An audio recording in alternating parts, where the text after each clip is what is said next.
Where is he? Where are you? Skull Rock. Do you know it? Hello, everyone. This is Stacy, broadcasting live from the Skull Rock broadcast. I am joined by... Hello, this is Megan. Welcome back to our Stranger Things podcast. Happy to be here. Happy to get back into our rewatch of season 1. So we are on episode 5, the Acrobat and the Flea. Or the Flea and the Acrobat. There we Which go. way is it? The Flea and the Acrobat? Yeah. So we are super excited to talk about that today. But before we get started, how's it going? It's going, man. Just going with the flow. Gotten a lot of updates via online of different Stranger Things happenings. I hope everybody saw the giant Eddie Squishmallow that was delivered. That was fantastic.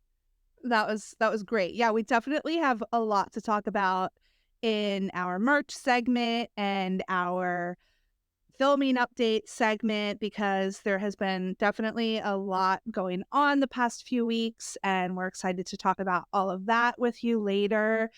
But yeah, I hope everyone enjoyed our episode last week with Alexis from Epic Cons. Yes. Because we had a great time with that, and Cannot wait. Yeah, lots of fun stuff going on, and we are super excited to talk about all of it today. But do you want to get into our rewatch? Let's get into our rewatch with episode 5. This one was definitely a fun one to go back to because, you tend to forget, even though this season probably is the one I play the most, especially for background noise, but it's definitely different when you're actually sitting, you have your phone off, you're super, focused on it. But we open up with Hopper, and he's sneaking into the lab at night.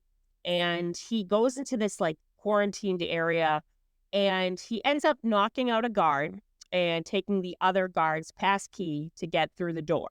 So clearly this is a sectioned off part of the lab that he is not supposed to be going into. And I, of course, have to make the Star Wars references. Mhm. So I thought it was very Han Solo. It did, yeah. He waited until the guy was calling on the walkie, and then he punches him, takes the guard's keys, and then shoots the card reader. Yes, which is was very Star Wars. That's very Star Wars coded when you shoot Yeah. it so they can't come in to follow you. Yeah, No, exactly. definitely.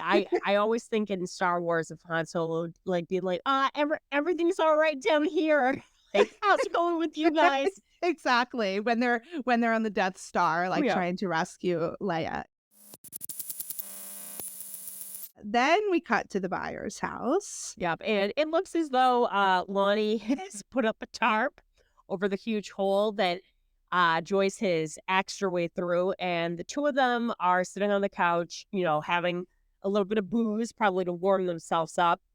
And Joyce is kind of starting to unravel, and she's trying to explain herself, and she tells Lonnie that, it felt so real, she could almost touch him, but now she can't, feel him anymore. And Lonnie tells her to remember her Aunt Darlene, so clearly there must be some mental illness kind of hinted towards in the family. And he says that, sometimes what she does is she makes things up to cope, which I'm like, Lonnie, you're the ultimate gaslighter. Yeah. I did think it was interesting, though, that she said she couldn't feel Will anymore. So I was kind of wondering, was he not in that vicinity of, the house anymore? What was going on with that? Yeah. But we get back to the lab, and Hopper finds Eleven's room. So we see this picture on the wall, this child's drawing. Yeah. And it has 11, Papa labeled, and some sort of cat toy or cat on a table, which was is this a stuffed animal, or was it the is cat this that he the wanted her to cat? crush? Yeah, exactly. But I thought that cat was white. Yeah. And this was an orange cat, which kind of reminded me of the tiger stuffed animal toy that kind of shows up. I was like, is that a Wizard of Oz reference? Maybe I'm looking too deep into this, but I was like, oh, Yeah. look, it's a little lion, Exactly. But also this is very reminiscent of the stick figure drawing that Hopper has up in his house Yes. that his daughter Sarah drew. Hmm. So you could definitely tell whether or not there's a deeper connection with that. You could definitely tell that it kind of makes Hopper think of his daughter, Hmm. knowing that there's like a child that was in this situation. And it's interesting too, because that drawing, it kind of sets up some stuff. We're going to discuss it when we get to it, but there is a flashback of Will drawing. And it's something that Joyce mentions later on down the road to Hopper when he does mention the picture. She tells him, like, was it good? Like, was it drawn good? And he's like, it was stick figures, Joyce. It was like a child's drawing. So I like that they kind of set that up in this episode, which was really cool. Yeah, yeah. And then we go to the basement, Mike's basement, our favorite setting, and they have a conversation here, and I really like this scene because we cut back and forth between this conversation in the basement Yeah. and Hopper continuing to go through the lab and eventually finding the gate. And the two scenes I feel like are cut together back and forth very like dramatically, Mhm. but they're having a conversation about like where Will is, and they kind of put some things together that he's in this place 11 says upside down. Yep. First time it's referenced. Yep. Yep, exactly. So it's the first time we hear upside down. They go back over to the board and they're like, well, he's in this place, but it's the dark, empty version. They make a connection to something like the Veil of Shadows. Yeah. So I was trying to kind of like look up a little bit more about that. And it's not actually a specific Dungeons and Dragons reference. Mhm. I thought it was interesting that people were saying, especially in season 1, now I don't know if this has changed, they didn't necessarily like use things that were directly from like the Hasbro branded Dungeons and Dragons game. Mhm. It was more things that were kind of like, even the Demogorgon, I think, is not just like a Dungeons and Dragons thing. It's like something that was already known before Mhm. that game. But I do feel like in later seasons, they must have gotten like some sort of like rights to use that, That's what because I with thought. like Vecna and stuff like that and Cass, like I feel like that's very specific Mhm. to Dungeons and Dragons. And I think they had some sort of like, brand like a Dungeons and Dragons specific Stranger Things version that Yeah. came out too. So it's funny that in season 1, like this Veil of Shadows was kind of like alluded that it was a Dungeons and Dragons place, but it wasn't actually directly taken from the game. Yeah. But they said that you get there by casting Shadow Walk. I like that they use those terms and they're like, well, we can't shadow walk, but maybe somebody else can. And of course, all eyes go on 11, Yeah. and I like that, it keeps cutting back, like you said, and Hopper approaches this really gross version of a gate coming through a wall. It's all sticky and just disgusting looking. And just as he's kind of like almost about to enter it, security comes up behind him. It sticks a syringe in his neck and it cuts to black. Yeah. And so this is also a great time, I think, to surprise you with some information that Ooh. I did some homework. Okay. So can you guess what I finally watched? Poltergeist? Yes. Good girl. I'm so proud of you. Oh my God. What did you think? It was really good. And Mhm. like, of course, just like when I watched Firestarter, I'm like, oh my gosh, like, of course. It's so much, especially this season, it's so much like Poltergeist, especially like them getting sucked into like Another dimension. another type- dimension and all the Right. gross guck and stuff. Just the way Carol Ann communicates to her parents and stuff, it reminds me of Will. Yes, that is so heavily Stranger Things coded. I am so happy you watched that. And, Right. you know, Even like the ooh, gate, like there was like the stuff around the door it looked or just like like the a gate, closet that looked just like the gate. Like, and like you said, like when they come out of it at the end and they're like all covered covered in in like shit. disgusting, like it was really gross at times. Like Yeah. also that hallucination the guy had the hallucination with like the steak, and then when he Dude, goes into the bathroom, like that was so gross. I'm not even kidding you. I completely forgot about that scene, and then I was like, "Oh shit, Megan." But like, almost, I'm like, that's what you get for like helping yourself to a steak at a stranger's house. Jesus, it always bothered me. Yeah, Oh, yeah, exactly. But it was very like that was very season 2, like with hmm like the rats exploding and stuff like that. right. It's just But so good.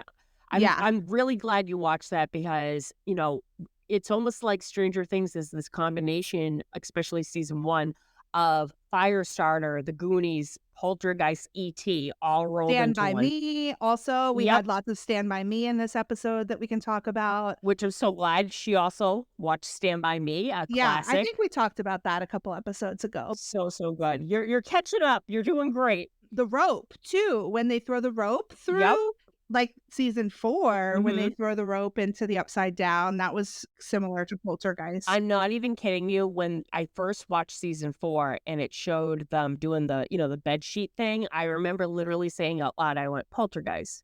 Just Yeah, right away. It's just such a mind trip, but the visuals are just on key. And, our listeners that haven't seen it, I highly, highly recommend it. It's a tamer horror movie. I think it was PG at the time, which, oh, wow. the 80s. But, Yeah, it's notorious for being known as being wink, wink, directed by Toby Hooper, who did the Texas Chainsaw Massacre. Great director, but Steven Spielberg was the executive producer, and he kind of stepped in, and the cast and crew said that he basically took over. He is really the one who directed it, and it feels very much like a Spielberg film. But I feel yeah, like the Duffer Brothers, that was something that really kind of like stuck in their brain when they were writing these seasons. yeah, it was absolutely very much on par with Stranger Things on, like, the scariness hmm level. Like, it's intense at times, but very tame Yeah. for a horror movie. And also I love, what's the dad's name? Craig T. Nelson. Oh my gosh, because one of my favorite movies slash favorite Christmas movies, but like favorite movies is The Family Stone, and he's the dad in that. And I was Okay. like, oh my gosh, because he just plays such a great dad, and he was so much younger I in am this not movie. even kidding you. So this is a quick little story. First of all, I love that you love The Family Stone. Yeah, Me and my sister rented it, and we literally thought it was going to be this fun zany comedy. And then the dinner scene happened, and we were basically melting into the floor by how uncomfortable we were. But it is I literally showed a few of my roommates it in college. Like it is a staple every holiday season. So love yeah, Craig T. yeah. Nelson. But my story is on my 8th grade class trip, we were on a bus and it had a VCR. That's how long ago it was. And people were allowed to bring in tapes and we could watch because it was right after 9/11. So instead of going to Washington, we were going to Gettysburg.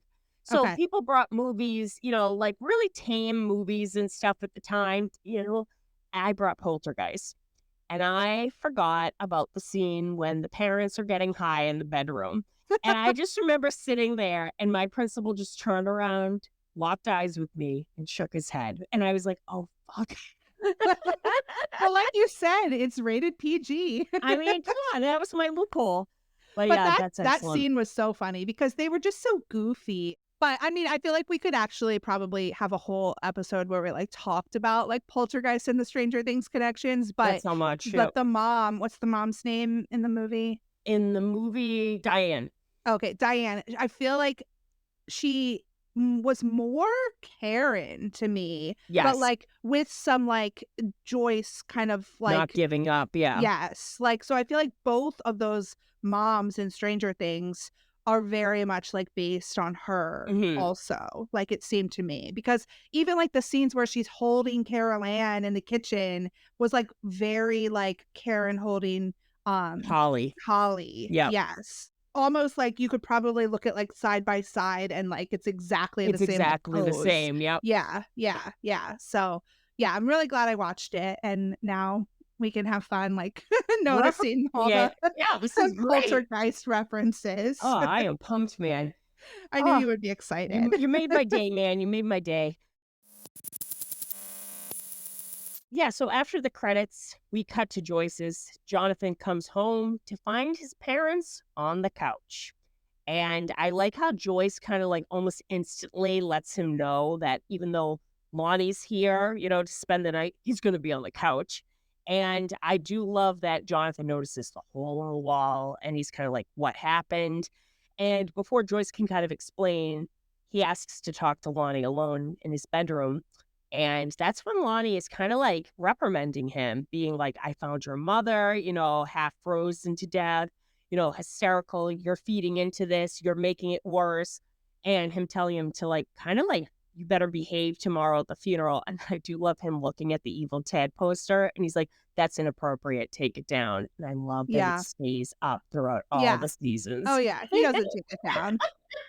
I'll not get into too much of a rabbit hole. I sent you that Tumblr post Yes. about it, but, like, I was, like, looking at Jonathan's wall, and again, we need to, like, do a bigger, like, deep dive on, like, Yeah. posters and stuff on the walls, but I was like, "Is that David Bowie behind him?" Hmm. Because there's a poster that you can see in this scene right behind Jonathan, and I looked it up, and apparently it's some poet, Hmm. Rimbaud? Okay. Rimbaud wearing, like, David Bowie makeup. Oh, cool. But then we cut to the Wheelers getting ready for Will's funeral. Mhm. So, And I did like, it shows Karen's trying to be nice to Nancy, offering her to wear her black heels. yeah. Ted's kind of doing the father thing, doing Mike's tie and just the music. And then it cuts to the dog, the star of the Mhm. show. And Which, Poltergeist.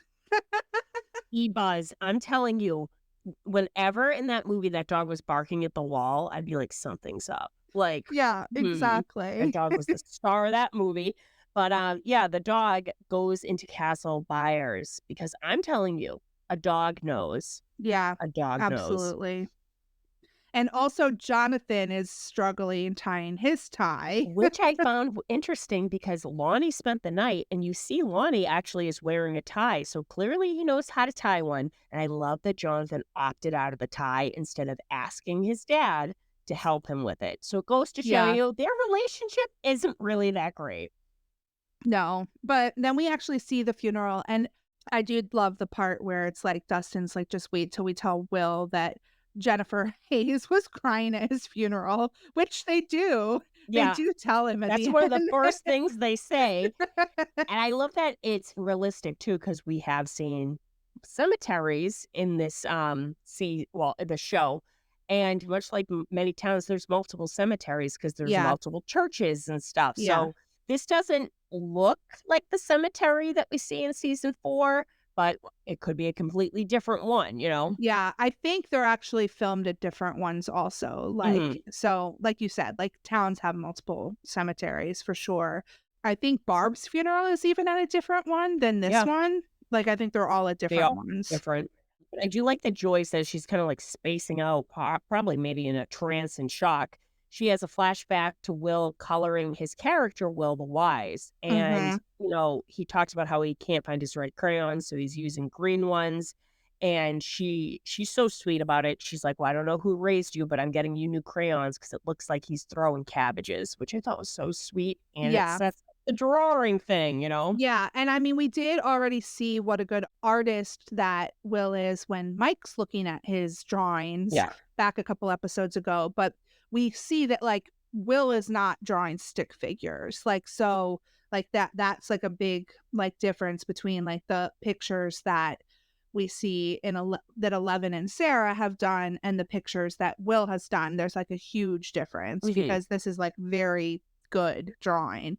But I did also catch on to, like, Lonnie was, like, shaking hands with the Wheelers Yeah, just and, being like, social. yeah, like, and it's just, I guess they probably have, like, some shared history also, Yeah. which is interesting, but, like, Karen and Ted are just kind of, like, telling him that they're there for them if they need anything, which, I mean, I think that is kind of nice, but Yeah, it's interesting because everybody grieves differently, and Lonnie's kinda being the sociable one, kinda, like, yeah. catching up, shaking hands, and Joyce is acting like any mother would, just completely shut down, but Yeah.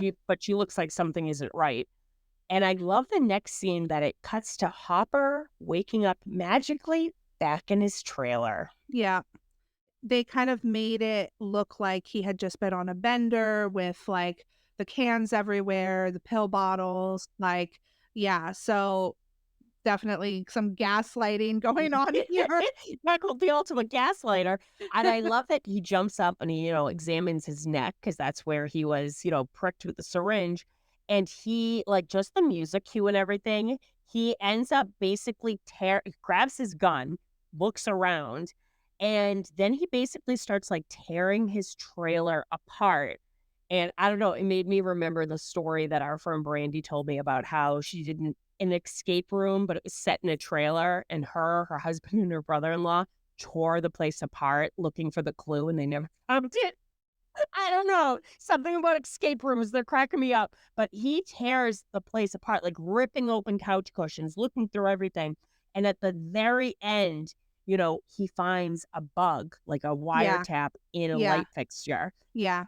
Woo! So he knew that they were kind of, like, onto him, and then they cut right away to Brenner listening in Mm-hmm. on the night before with, I think they seemed to be listening to, like, the school Yep. because they were hearing, like, the boys and then Will's voice over the loudspeaker. So you do know, we knew from the beginning that they were listening in on conversations all over town, but he's like, yeah, she was there. So he knows that, like, 11 is Yep. with the boys. I do love too how all the people are smoking in the dark room listening. Like, talk about 1980s. Like, and there's just a cloud of freaking nicotine smoke.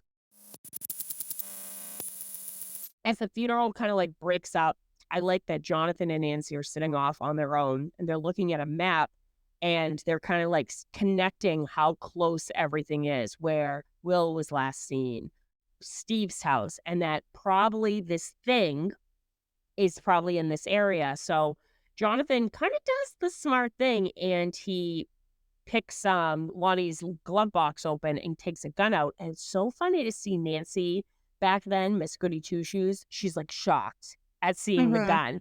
And Jonathan kind of is like, well, what are we going to do with it? Scream at it, take another picture of it. And she tells, Jonathan, we need to tell your mom. And he's like, she's been through enough. I'll tell her after it's dead. Yeah. Yeah. So then we go to back to the school. These, like, goons check out the fried radio in Mhm. Mr. Clark's office or whatever, and I think that's the principal that is there with them, Mhm. and he kind of, like, name drops Mr. Clark. Yeah. So this kind of comes back later with them going to Mr. Clark's Yeah. house and kind of using him as The non-athletic kids like yeah. this. Joyce is, like, looking miserable at, like, the funeral, like, after party get together. After party. I can't. What is it, like a wake? It's like it's like a What do you mercy call it? meal. It's like a mercy meal, but it's What- held at the church. After party. You fucking kill me, Megan. Please keep that in. It's the after party. So what's going on at this after party? What are the boys doing, Megan? Well, the boys want to have a chat with Mr. Clark, but they're trying the food and they don't have real Nilla wafers, Yeah. so not Unexcusable. very good after It's not a party. great after party. It kind of actually sucks. So they have a little chat with Mr. Clark about alternate dimensions. So I didn't look up Hugh Everett's Many Worlds interpretation, but if you want to, Yeah. you can. It's there. Yep. Um, I thought it was cute actually that at first Mr. Clark was like, yes, like there's another reality where all of this tragedy didn't happen. And I also was like, oh. I love that the boys are like, no, we're not talking about that. Yeah, exactly. They have the conversation about the alternate dimensions, and this is where the title of the episode comes from Yeah. because we've got the Flea and the Acrobat. So the Acrobat is on the tightrope. He can only move forward and back, but the Flea can kind of like traverse any direction Yep. on this tightrope. And they're like, so he can go upside down, like walk on the underside of Yep. the tightrope. Like, how can we do that? He shows the whole folding the plate Hmm. and punching a hole through, which I think is like similar to A Wrinkle in Time, Yeah. like the folds or whatever, but that you would have to open a portal. You would need a ton of energy to open a tear in time and space, that you would know about it because this gate or portal would disrupt gravity, magnetic fields, and could even swallow us up whole, which I was like, Mm, oh, season 4, season 5, are we getting swallowed up? I know. Jesus. So they have this conversation, and the boys kind of get some ideas about who might be able to like travel like the Flea. Hmm. Yeah, I thought that was a great scene where they broke it down, and Mr. Clark, of course, is a teacher. So he makes it visual and breaks it down for the kids. Then we go on back to Hopper's trailer, and Callahan and Powell, they arrive and they inform him that Dale and Henry Moody went missing while hunting around the area of Mirkwood. Mirkwood, Which yeah. I'm like, we never heard about these dudes again. I Like, know. what happened to them? Did they get killed? Most Yeah, I likely. mean, I guess like the Demogorgon got them. Jesus. And I like that they said that the state police found Barb's car. And I love Yes. that they're like, oh, they keep doing our job for us. And just, Hopper's reaction, he, of course, answers the door holding his gun, looking a mess. So when they kind of get into the car, they're like, oh, you think he's on another bender? And Powell goes, he's been spending too much time with Joyce Byers. I'm like, Yeah, you guys are dicks. exactly. Then we start seeing, we go back to the buyer's house, and Lonnie is kind of patching up the hole in the wall. And I feel like every single season we see like people hammering a hole Notice in the that? wall, Yeah. like trying to close up the gaps. But he mentions the Sattler Company Yes. and starts to say like, oh, like I drove by the quarry, there wasn't any signs No or fence. gates, Yeah. like implying that they could be like at fault for What Will's happened? death. Yeah. Yeah, death in quotation marks. Death. Funny ears. But yeah, then they go back to the boys, and they're talking to Elle about their theory with this new information from Mr. Clark. And Dustin, of course, is the one that realizes that there's something wrong with the compasses. That they're all not facing true north. Correct. Which I'm like, oh, okay. So they kind of believe that the compasses will lead them to the gate. And it Mhm. shows Eleven's expression. And she looks kind of not too sure about this. She's a little Terrified. freaked out. She looks terrified Yeah. because, I mean, we know that she doesn't want them to find the gate. But then Joyce finds the number for the lawyer, or the flyer for the lawyer, Yep. in Lonnie's stuff, and kind of like seems to put it together in That's her why mind. he's here. Yep. Exactly. So then we get to our favorite Our scene in the favorite whole scene. episode. Love that you made a reel about it because it truly is the best scene. It's like in the carport garage type thing at the Wheeler house, and the thing that they like start on is like a croquet set, and like we had a croquet set just like that. Oh, yeah. Yep. When I was a kid. Only I feel like we like never played. Like I just thought that was funny. And then you see the baseball bat, which Yep. I need to like make a video about the journey of this baseball bat. I know. My God. Because this is the first time we see the baseball bat.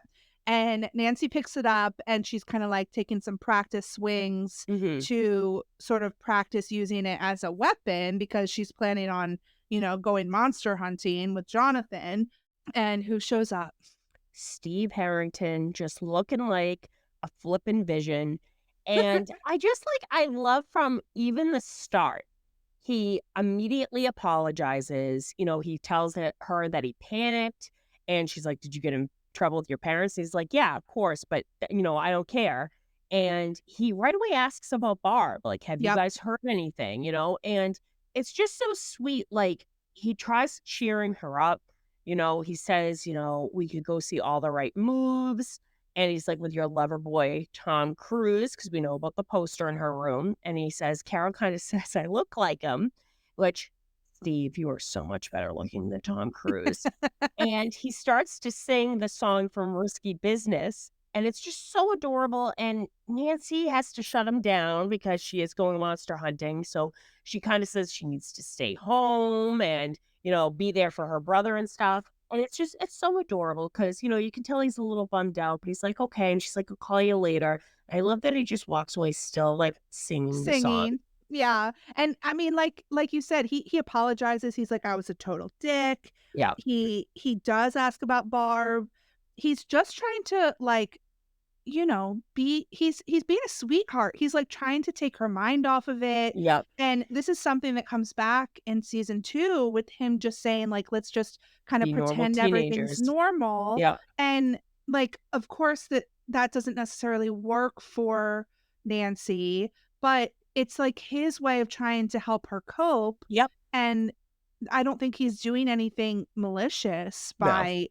by this. Like, so he really is like just a sweetheart. And I'm curious, like, where in kind of like the filming evolution they like decided to like Exactly. have him stay. Obviously he does do something pretty shitty after this, but like It's almost like you can kind of see where he's coming from, though, exactly because of what he sees and right. how heartbroken he looks. So, yeah, it is definitely interesting when you wonder, like, when did they decide to change the storyline of making Lonnie continue to be a dick and make Steve actually turn out to be a decent guy? So, Yeah. nice to see our little glimpse of Steve. So I like that it cuts right to, like, just as Nancy goes back to swinging, it goes to Joyce screaming, going, you were here for the money, and Yeah. I love her speech to Lonnie. First when he's like, we could use that money, Joyce. And she's like, what, to pay off your debts? And then he goes, we could, send Jonathan to school. And she goes, where does he want to go? And I love that he has no Exactly. idea. And she's like, he's wanted to go to NYU since he was little. And then him, right away being like, almost like blaming Joyce for what happened. And I love her speech being like, I will keep these lights up until like, I get Will back home. I'm never giving up on him. So she's still holding on to hope, even though today was the day of the funeral. And she kicks him out, which is Yeah. just, I don't know, it just feels so good when she does that. Yeah, for sure. And I mean, I like fixate on this like Jonathan wanting to go to NYU because I like really want that for him. Mm. Like the whole season 4 college storyline. I was like, what about NYU? What happened Like, to NYU? yeah, exactly. So yeah, but I definitely enjoyed kicking Monty out, just throwing his bag at him. Throw the And trash out, girl. yeah, we cut back to Jonathan and Nancy doing a little target practice, which I thought Yes. this is a really iconic scene, like a really good one, I think. But he is telling her that he has not shot a gun since he was 10 when asshole Yeah. Lonnie takes him out hunting on his birthday Oh. and makes him kill a rabbit, which I mean, I guess that's like a common thing to hunt, but also I like was like, oh, was it a white rabbit? Like Whoa. me with my Alice in Wonderland conspiracy theory. But the thing where he said that he was a fan of Thumper That was made cute. me laugh. That was definitely cute. And I love Yeah. that it's kind of like almost Stephen King's It coded because there's Ooh. a part in the book as well as in the mini series where they're using the slingshot because they're like, this is what's going to kill the monster. And all the boys suck at it. And the one girl in the group is the one that can hit the cans. Oh, nice. So I love Yeah. that Nancy is actually a really good shot. And Yep. while they're doing this, they kind of talk about how, Nancy's mother married Ted. He was older. He came from money. He had a stable job, and that they started their nuclear family at the end of the cul-de-sac. And at first, I will admit, I kind of was rolling my eyes at these two having that conversation. But then I'm like, yeah, that actually does sound like a nightmare. That's something I wouldn't want. So Yeah. it's interesting to see that clearly they both agree that they don't want the traditional kind of thing that everyone expects them to do, especially Nancy, to marry the guy that's a little bit older, that to settle down, to do the all American family thing. So I like that they kind of bond over that, which is cool. Yeah, she kind of seems to despise the idea of, like, her parents' life, and that's kind of, like, something that I come back to with when it seems like her and Steve might get back together in season 4. I'm like, Mhm. "That's not what you wanted, Nancy." Well, Like, that's exactly it, because I thought of a scene in season 2 when Steve's like, "Well, maybe I'll just end up working for my family, my dad. It's got benefits and insurance and all that adult stuff." And Nancy looks like she's about to puke. So that's yeah. why I'm like, "Girlfriend, you gotta make up your mind." Like, Yeah, ugh. exactly. But, I did think it was interesting that Jonathan says that he thinks his parents must have loved each other at some point, but he wasn't around for that. And I do think that Joyce and Lottie have so much passion with the way that they argue Yeah. that they definitely did love each other at some point, Mhm. whereas Nancy's parents are just so kind of, like, indifferent Yep. towards each other, or it seems that way to Nancy, Mhm. because, I mean, as adults, like, relationships are so complex and layered that, like, Exactly. just because to Nancy it looks like Ted and Karen don't love each other, I think that there is love in that marriage as well, Mhm. just a different kind of love. But Jonathan's parents had a very passionate relationship because now they're very, like, passionately hating each other. Like, you Yeah. can't hate someone that much if you didn't, like, love them once Mhm. kind of thing. Exactly. I always thought that was really interesting. And I Yeah, have to say that the next scene is my favorite scene in the entire episode yeah, after the Steve one, same. because it's so heartbreaking, because you see Hopper, he's sitting on the floor of his trash trailer, and he's got the blue hair tie, kind of like playing with it on his hand, and he Yep, calls up his ex. And he, tells her, "I don't have any regrets after everything that happened." So clearly, they've split up since his daughter died. And you suddenly hear a baby start crying. And she asks him, "Have you been drinking?" And you can right away tell that, like, he shouldn't have done this. So he's like, "Yeah, actually, never mind. I have been drinking." Just lies to her. And then he tells her to say hi to Bill. clearly her husband, Bill, Yeah, and he hangs up, and it's just like it's so heart-wrenching because it shows that his ex moved on and right. restarted a family, and he's still stuck. Exactly, and I did like that the phone rings because she calls back, Yeah, like, he she cares is about him. concerned about him, Yeah. yes, like, there that kind of, like, is what got me the most. It's very raw and realistic, and I like that the Duffer Brothers showed different marriages and different relationships and how they aren't all perfect. So, Exactly. that was a great glimpse into Hopper's past. But then we go to the kids walking on the railroad tracks, which that must have Stand by reminded you. me. Must have reminded you of that. Yeah, the railroad tracks were definitely inspired by Stand By Me for sure. But they're looking for the gate. They're talking about compasses, which are another thing that we kind of like come back to. We Yep. can add that to our list of little like motifs that are sprinkled through all of the seasons with radios and flashlights and bikes Common and theme. yeah, compasses. But as they're walking, Elle has one of her kind of like flashbacks Mhm. to when she is kind of participating in something with Papa, Dr. Brenner. Yep. And this is where he kind of shows her the picture of the guy Yeah. that he wants her to spy on. And she asks, like, am I going in the bath? Yep. Which we also get this again in season 4 with the Nina Mhm. project because they're putting her back in this tank. Is it like a sensory deprivation tank? That's Like a what they call it? sensory deprivation tank is definitely what they're using it for because that's in the end they kind of try to recreate this with the swimming pool, and then Mhm. in season 4 with the pizza freezer, kind Yep. of like salt and weightless feeling so that she can kind of just focus in on what's going on in her mind. Yeah. But the way that this tank is set up is very Star Wars Yes. because in in episode 5, The Empire Strikes Back, Yes. at the beginning when Luke is on Hoth, like the ice planet, he gets like hurt Mm-hmm. when they have to put him in this. The It's called tauntaun. a. It's called a. Yeah. Well, Han has to put him in the tauntaun to keep him warm overnight. But Yeah. when they get back to the base, they have to put him in this tank, Oh which yeah. kind of like heals him. Mm-hmm. And it's called a Bacta tank in Star Wars. I looked that up. I did know that in my brain at one point Look at because that, guys. I did have that same book that Joe Keery was talking about where it has all of the different characters and things and tells you what The they're names called. of everything. Yeah. I love it. Oh my God. He's like naked with like this white diaper on and like, it looks exactly like this tank that Yeah. Eleven's in with like the clear glass in the front.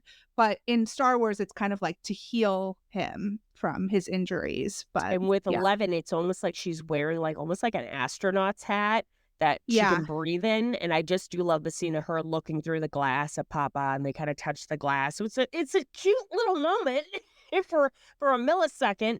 And I do love that pop of her wearing it. I've been looking high and low for it everywhere, but I think it's really adorable and kind of a cool visual, you know? Cut back to them on the tracks and 11 doesn't want to keep going. She asks Mm-hmm. the boys or she asks Mike if they can turn back and he's Yeah. like, Just a little come bit on, further, you just know? keep going. Yeah. Then we go back to Nancy and Jonathan, and something that I noticed just this watch is that they kind of traded weapons. Yep. Did you see that? Mm-hmm. I love that. Because I guess they decided that Jonathan was useless with the gun. Yeah. So that gun is Nancy's now. And Jonathan's got the bat. So I love that she keeps it too. Just keeps it. yeah. I mean, that's just her gun now, Yep. which Eddie is surprised about in season 4. Yeah, you, Nancy Wheeler, have guns, multiple. But I like their conversation Mhm. about like, she's like, you never answered my question. What did you see? What do you think I was thinking, in the Yeah. photos you took? And he kind of says, like, I saw a girl that was trying to fit in, which Yeah. really likes that combo. Yeah.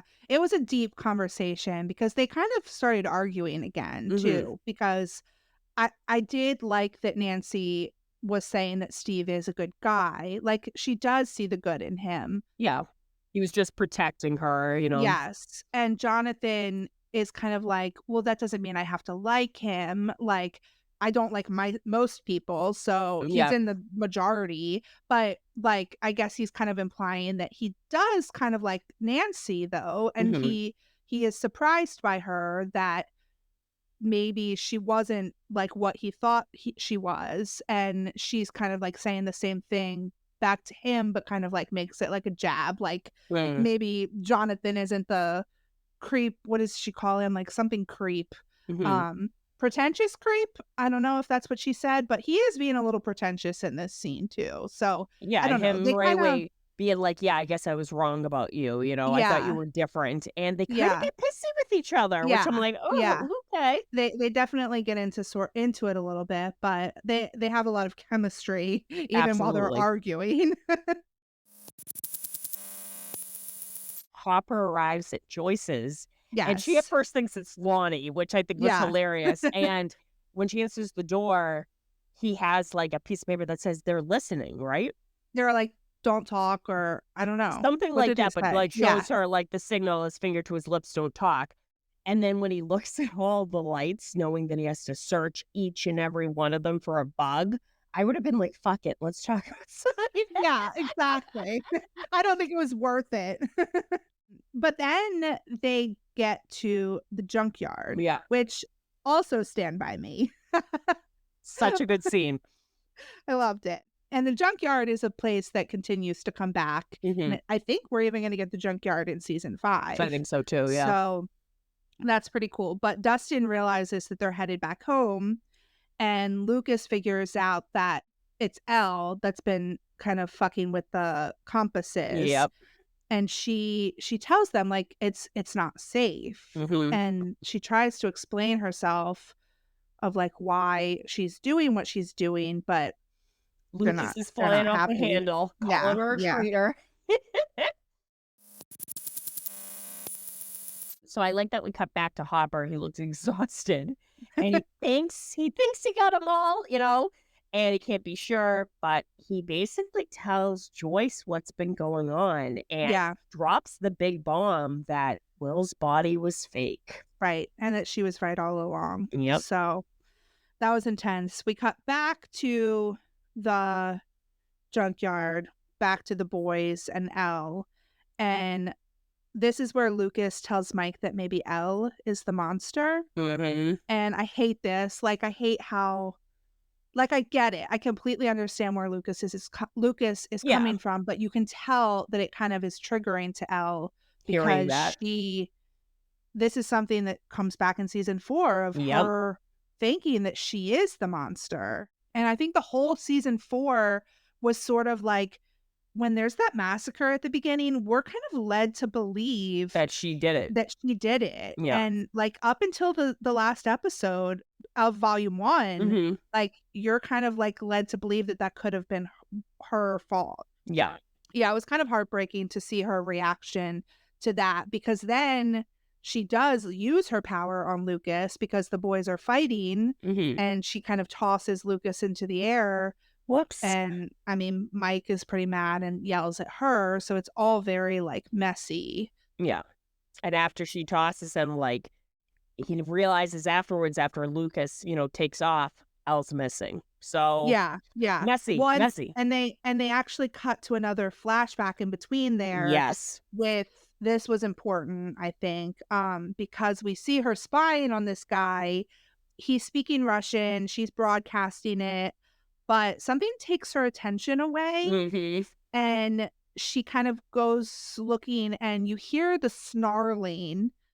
She runs away, but I do like that, like, they're like, what was that? And Brenner's like, I have no idea. But like, I think now we know that he was sort of looking for Henry. Yeah.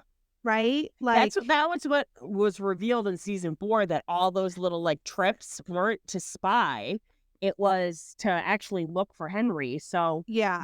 and that was interesting because Bremer almost like plays dumb as poor 11 is fucking panicking. Yeah. And yet again, it comes back to Poltergeist when she's in the void looking.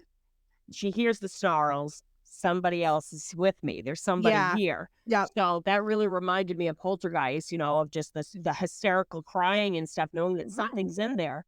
You can tell, like you said, the word monster kind of triggering for poor 11. Yeah. And she instantly feels bad, for what she did to Lucas, but it was like a defense mechanism. And she takes off. So poor Mike and Dexter are just left in the junkyard being like, what the F just happened? Then we get to Nancy and Jonathan, back to them. Later that night. Yep. It's night now. They find an injured deer, which is like, like she hears it like whimpering, and it has apparently been hit by a car. Do you think it was a car, or do you think it was the Demogorgon?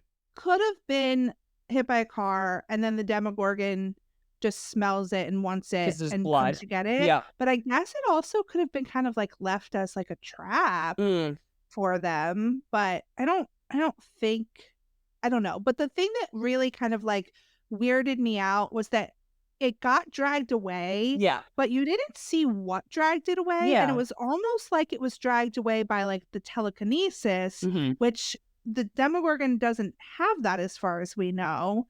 So was it somebody else? That was a little sketchy for me. They're about to put it out of its misery, though. So they like kind of go back and forth about who's going to shoot it. And Jonathan's about to do it, and then it gets kind of dragged away. We follow it. Yeah, they try to find it. They're looking around, and then Nancy sees like the tree, and like, I don't know what this girl is thinking. Like, I would not go through that. Like, she was like the typical bitch in a horror movie that is going into the basement, going into the haunted house, going into the dark woods by yourself. Yeah, because Jonathan's looking elsewhere. Right. She doesn't even know where he is. Like, she's like, she kind of looks around and she has no idea where he is, and she decides to go anyway. And that tunnel looked nasty as shit. It was disgusting. But also I had kind of like a connection where you stop hearing Jonathan, and she says Mm. Jonathan, and he doesn't respond. And it was almost similar to when Hopper's in the shed and kind of Yes. Yep. like no sound is getting through, Yep. like close to the portal. So kind of like reminded me of that. But Hmm. yeah, like that was so gross, like going Yeah. through the portal, through the tree, into the upside down. But I guess she's kind of like the first one that actually goes in, right? Yeah. Her flashlight starts like acting crazy. Hmm. You can see all of the kind of like Little particles in the air. particle is in the air, but she sees the Demogorgon. Yes. The shot of it eating, I died at Yeah, because literally would have pissed my pants. yeah, gross. Yeah. But then did you see what happens when it makes the Demogorgon look back at her? Did you see what she No. does? She steps on a vine.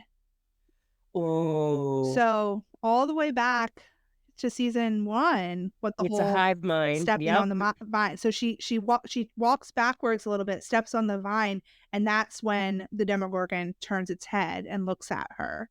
And then we go back out to Jonathan, like yelling for her, and the portal starts. It looks like it's closing up. Like Closing, like those, turning back into bark and slowly sealing up. yeah, a big cliffhanger there. And then I really liked, and I don't know the name of the song, but it's from like Echo and the It's Bunnymen or called something. Nocturnal Me.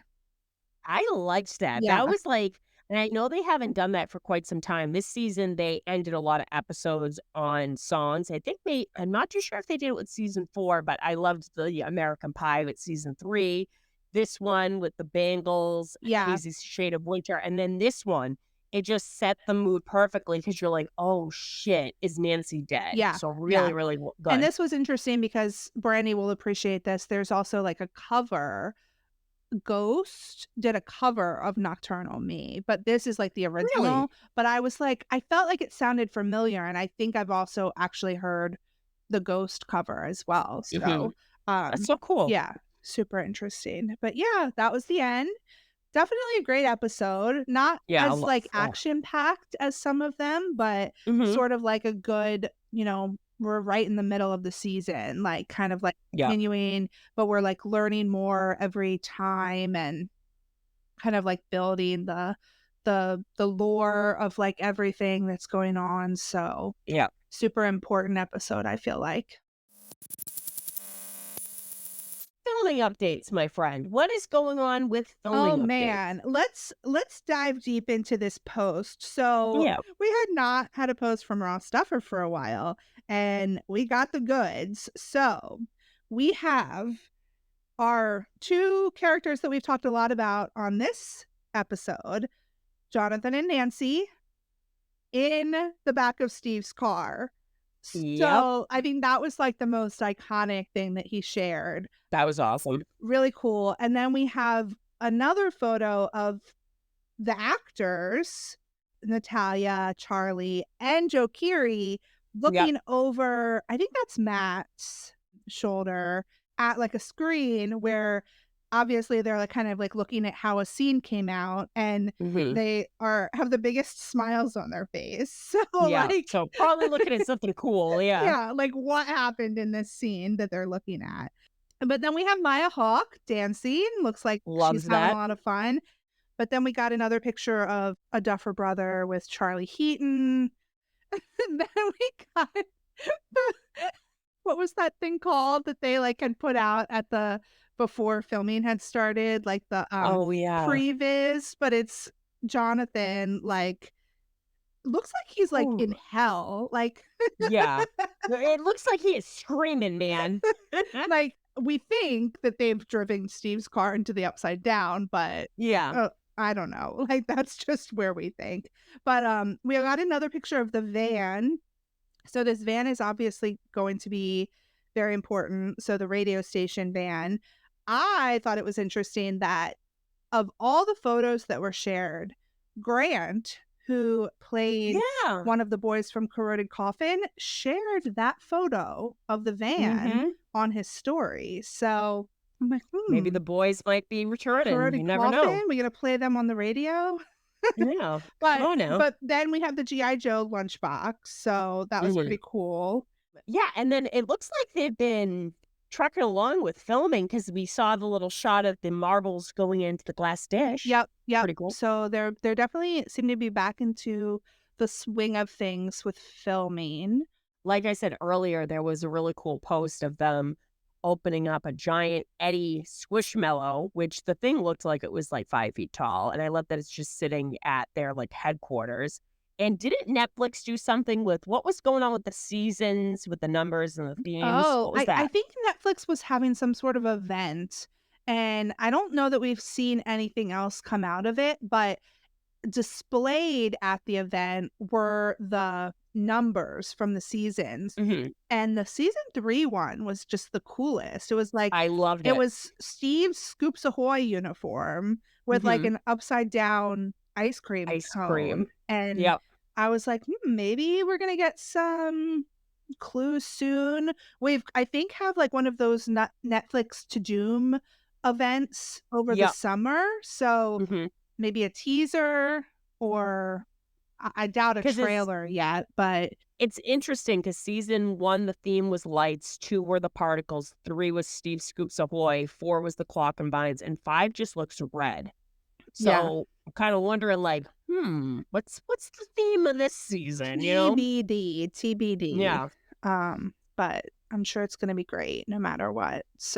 Oh yeah. So it's been fun to see the actors filming, and I think that was the first time we'd officially seen that trio like Yeah. shared by Raw Stuffer. So definitely going to be fun to see them working together in Hmm. season 5, just because of how far they've come since. Exactly. Yeah.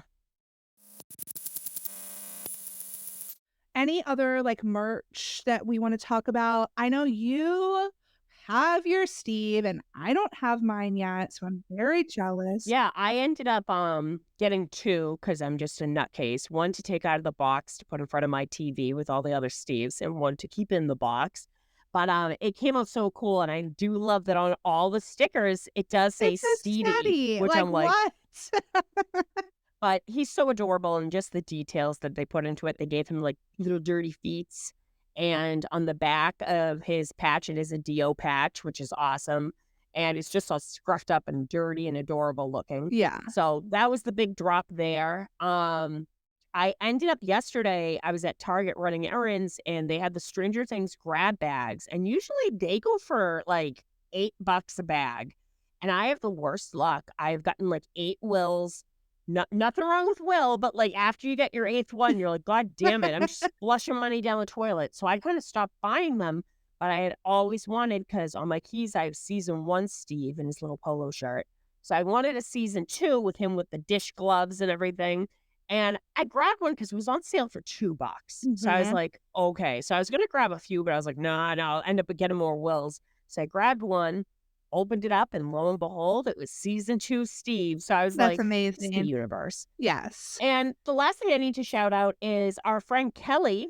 Joe Curie Daily. She does a Redbubble store, and I saw that you had actually bought a few things from her. So I was like, I love her custom like cassette artwork and Yeah. stuff based off Joe Curie's singles and stuff.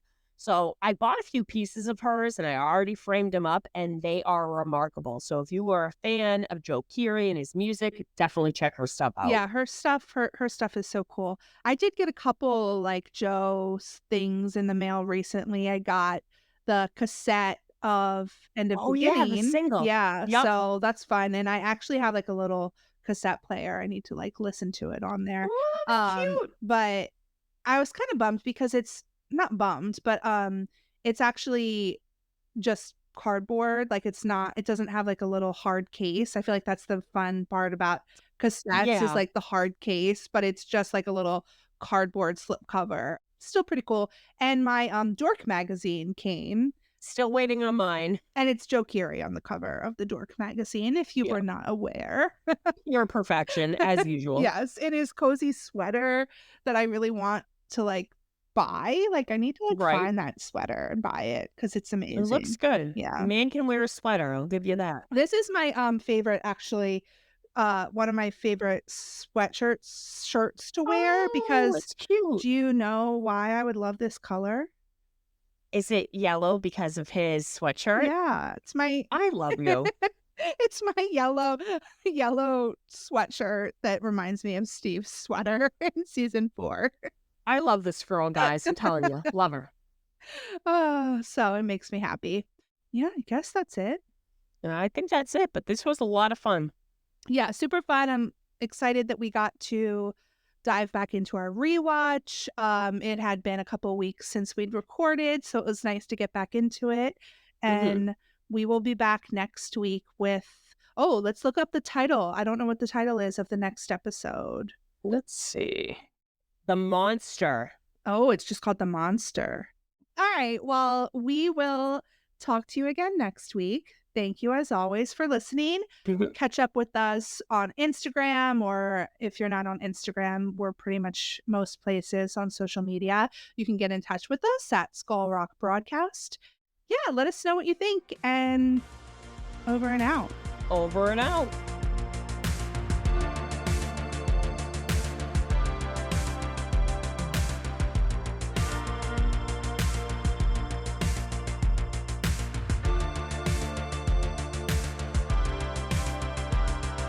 Eddie, I'm not sure I love the idea of you driving.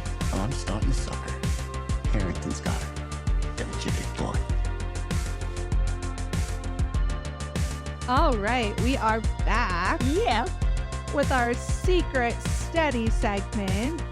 If you, for some reason, are just joining us, welcome and thank you for listening. Of course. But we do this segment at the end to talk about fan fiction because we know that not everybody enjoys fan fiction and interacting with that side of the fandom, but we do. So we like to talk about what we've been reading, what's going on in the Stranger Things fan fiction steady world. And yeah, so if that's not your thing, we'll talk to you next week. But if you would like to follow along and see what we've been listening, feel free to continue tuning in. Yep. So what have you been reading, Stacy? Oh, I've been reading quite a lot. I discovered the author on Archive _another thing. Ooh. And they are not only an incredible artist, but a great writer too. I'll have to send you some of their stuff. They wrote Yes, this please. whole series called A Certain Type. And it basically is after the events of season 4, Eddie and Steve hook up, and kind of like Eddie gets spooked and he feels as though maybe it was just this weird experimental thing on Steve's part. And they end up actually reuniting, a few months later down the road after he's been avoiding him. And it says that for about a year or so, Robin, Steve, and Eddie lived in Chicago all together. And then something happened. And you follow Eddie throughout the success of his career, him getting addicted to heroin, him becoming sober, that he was bisexual for a while. And he ends up, I love older, steady stuff. I just love it. And it's them reuniting at Will became an artist, and they're at one of his gallery openings. And it's, I think, almost like 20, 25 years later. Wow. And Steve's been divorced twice. He actually ended up marrying Nancy. That was his first wife.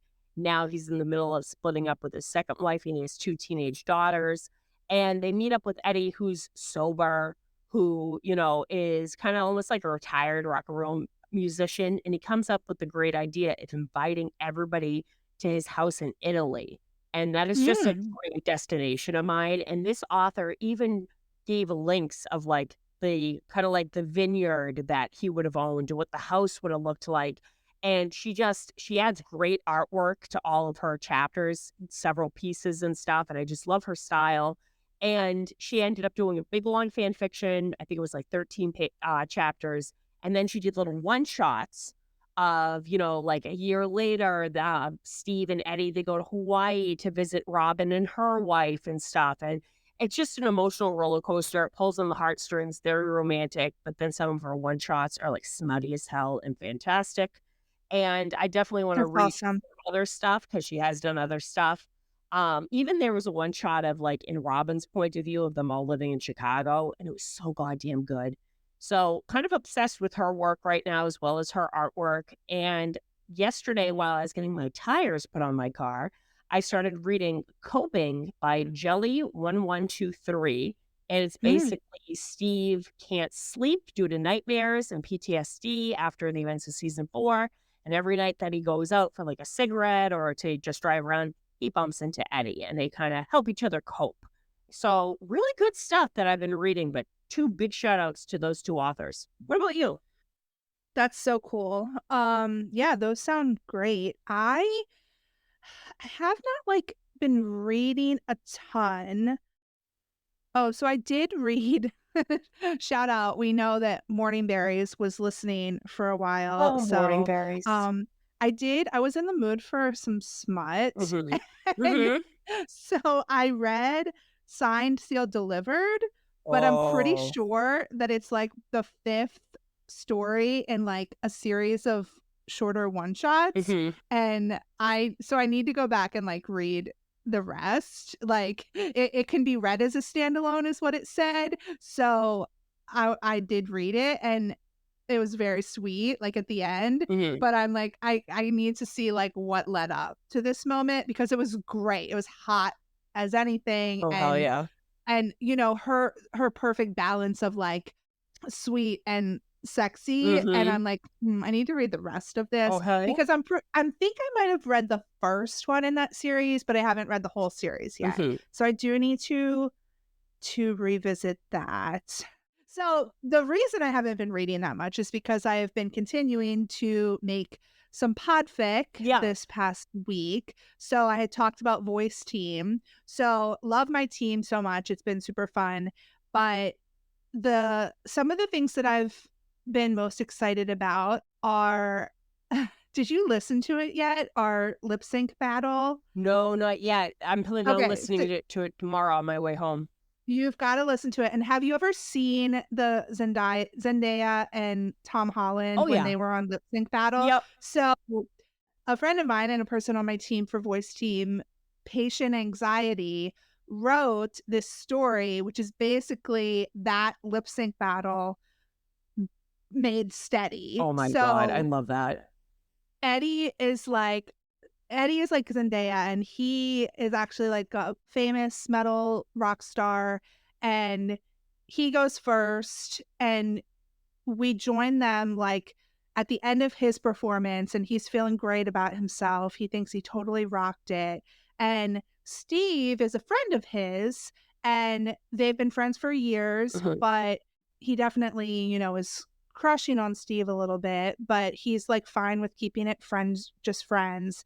And then Steve comes out, does his dancing, what is it? Singing in the Yeah. Rain, and then it's basically Tom Holland's lip sync battle performance, Damn. Woo. except it's Steve, who's like a famous actor in the story, and it's amazing. And the way she wrote it, it's just Eddie's point of view and his kind of stream of consciousness while he's watching Steve put on this Oh, my performance. God. So Hello. it's like such a fun little story, and I recorded it with Patient Anxiety, so you can also listen to it. And of course, I had to include all of the music and everything too. I love that.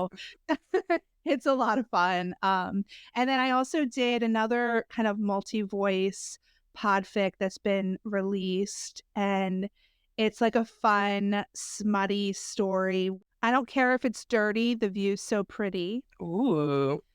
And it's a fun little story too. So the I loved the poly relationship. So it was um Robin is Nancy's girlfriend, Mhm.